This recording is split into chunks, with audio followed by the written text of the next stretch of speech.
पर असदुद्दीन ओवैसी और बीजेपी के बाद अब ओपी राजभर का समाजवादी प्रेम झलक रहा है। ओम प्रकाश राजभर ने कहा है कि समाजवादी पार्टी ही बीजेपी को उत्तर प्रदेश में शिकस्त दे सकती है। और यहां पर आपको यह भी बताएं कि इससे पहले राजभर 3 अगस्त को बीजेपी प्रदेश अध्यक्ष स्वतंत्र देव सिंह से मिलने पहुंचे थे। इसके बाद राजनीतिक गलियारों में कई तरह की बातें हो रही थी। साथ ही सुभाषपा के अध्यक्ष ओम प्रकाश राजभर ओवैसी के साथ गठबंधन का ऐलान भी कर चुके हैं। नीतीश पांडे के पास चलते हैं। नीतीश, किस रेफरेंस में कल समाजवादी पार्टी की तारीफ की? कौन सा सवाल उनके सामने था जिस पर उन्होंने कहा कि समाजवादी पार्टी ही भाजपा को हरा सकती है, सत्ता से बाहर कर सकती है?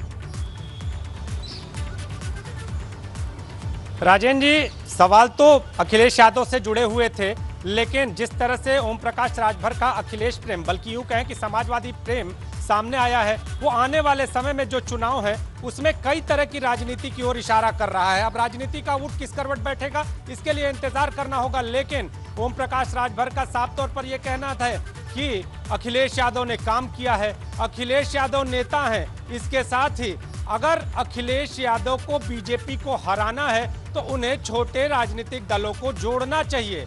ऐसी चीजें सामने आई। अब देखना यह होगा कि क्या ओम प्रकाश राजभर समाजवादी पार्टी से जुड़ते हैं। समाजवादी पार्टी से अगर ओम प्रकाश राजभर जुड़ते हैं तो क्या असदुद्दीन ओवैसी भी समाजवादी पार्टी से जुड़ते हैं? क्या अखिलेश यादव इन दोनों लोगों को जोड़ते हैं या फिर अलग चुनाव लड़ने के लिए तैयार होते हैं? ये सारी बातें आने वाले समय में बिल्कुल आपने ठीक कहा। ये बहुत कठिन है इस वक्त समझना, बहुत कठिन है इस वक्त समझना नीतीश की ओम प्रकाश राजभर असल में चाहते क्या हैं।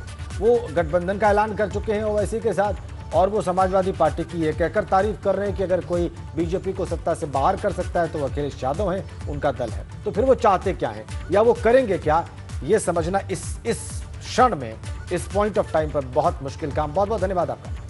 पश्चिमी उत्तर प्रदेश में बीएसपी का प्रबुद्ध सम्मेलन है। मेरठ, बागपत और गाजियाबाद में बीएसपी का यह प्रबुद्ध सम्मेलन होगा। बीएसपी ने अयोध्या से इस प्रबुद्ध सम्मेलन की शुरुआत की थी और आज भी यह सम्मेलन जारी है।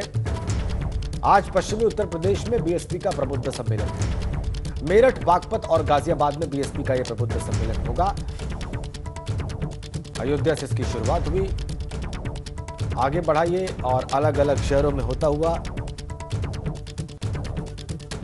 अब पश्चिमी उत्तर प्रदेश पहुंच गया है। मेरठ, बागपत, इन शहरों में अब आज प्रबुद्ध सम्मेलन होने जा रहा है बीएसपी का। तो आज पश्चिमी उत्तर प्रदेश बीएसपी के इस राजनीतिक एक्टिविटी का केंद्र रहेगा। सतीश चंद्र मिश्रा वो लगातार संबोधित कर रहे हैं इन सम्मेलनों को, आज भी करेंगे वो पश्चिमी उत्तर प्रदेश में। ब्राह्मण वोटों को साधने का प्रयास बहुजन समाज पार्टी का।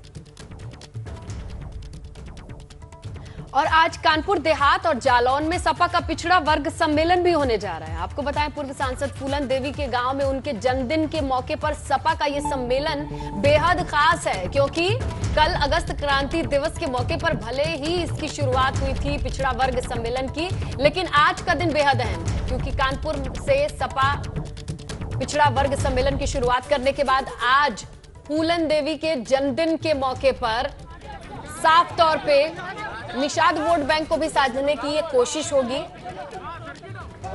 तो नॉन यादव वोट बैंक पर भी नजर डालने के लिए, फोकस करने के लिए समाजवादी पार्टी की ये पहल है, ये सम्मेलन है। आइए अब कांग्रेस पार्टी की भी बात कर लेते हैं। उसका हल्ला बोल आज भी जारी रहेगा। हर विधानसभा क्षेत्र में आज कांग्रेस का भाजपा गद्दी छोड़ो अभियान जारी रहेगा। चुनाव के पहले उत्तर प्रदेश में अपनी सियासी जमीन तलाशने में जुटी हुई है कांग्रेस, और कांग्रेस महासचिव प्रियंका गांधी वाड्रा के निर्देश पर ही पूरे उत्तर प्रदेश में यह अभियान चलाया जा रहा है। कल से हुआ है, नाम इसका है भाजपा गद्दी छोड़ो अभियान। हर विधानसभा क्षेत्र में कांग्रेस पार्टी यह अभियान चला रही है। कोशिश कैडर को वापस जोड़ने की, कोशिश अपने कैडर को मोबिलाइज करने की जमीन पर विधानसभा चुनाव से पहले। और ये एक का पुरजोर अटेम्प्ट लगता है कांग्रेस पार्टी का कि वो अपना खोया हुआ जो सियासी धरातल है उसे फिर से प्राप्त करे।